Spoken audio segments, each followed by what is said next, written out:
ஐஷோ speed 30 பவுண்டுகள் எடை அதிகரித்தது ஆச்சரியமில்லை. இதற்கெல்லாம் காரணம் ஒரே ஒரு மனிதர். நீங்கள் ஸ்பீட் அண்ட் ஸ்ட்ரீம்களை பார்த்திருந்தால் 7ஆம் எண் ஜெர்சியும் ஒரு பிரகாசமான ஜாக்கெட்டும் அணிந்த ஒரு கொழுத்த மனிதரை கவனித்திருப்பீர்கள். எப்போதும் அவனுடன் சுற்றி திரிகிறான். அவன் ஸ்பீடன் குழுவில் இல்ல, ஆனால் அவன் பல நகரங்களில் தோன்றுகிறான். எப்போதும் ஸ்பீடுக்கு நிறைய உணவு கொண்டு வருகிறான். அவர்தான் லூயி ப்ரோ ஜியாங் என்றும் அழைக்கப்படுகிறார்.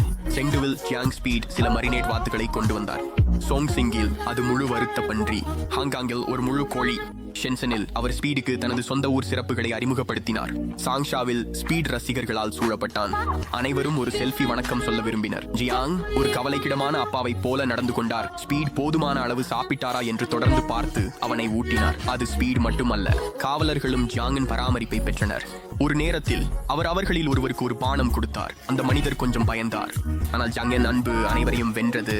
இப்போதுமே அவர் வந்தாடி காவல்கள் வந்து ஸ்பீட்க்கு மாமா வந்துட்டார் அப்படின்றதையும் சொல்றாங்க. அவர்களின் தொடர்புகள் உண்மையில் மிகவும் நலமாக உள்ளன. நீங்கள் ஜாங்கை காவலரின் கைகளில் சிறிய மசாஜ் சுத்தியை மெதுவாக தட்டுவதை காணலாம். அவர்கள் அதை செய்ய அனுமதிக்கிறார்கள். ஸ்பீட் கூட ஜாங்கை அமெரிக்காவுக்கு வர அழைக்க விரும்புவதாக கூறினார். ஜாங் நல்லவர். அவர் ஸ்பீட் அண்ட் ஸ்ட்ரீம்களில் பொழுதுபோக்குக்காக வருவதில்லை, ஆனால் தனது செல்வாக்கை உருவாக்கவும் தாயகத்தில் உள்ள உள்ளூர் விவசாயிகளை ஊக்குவிக்கவும் தங்கள் பொருட்களை அதிகமாக விற்பனை செய்து தங்கள் வாழ்க்கையை மேம்படுத்தவும் உதவுகிறார்.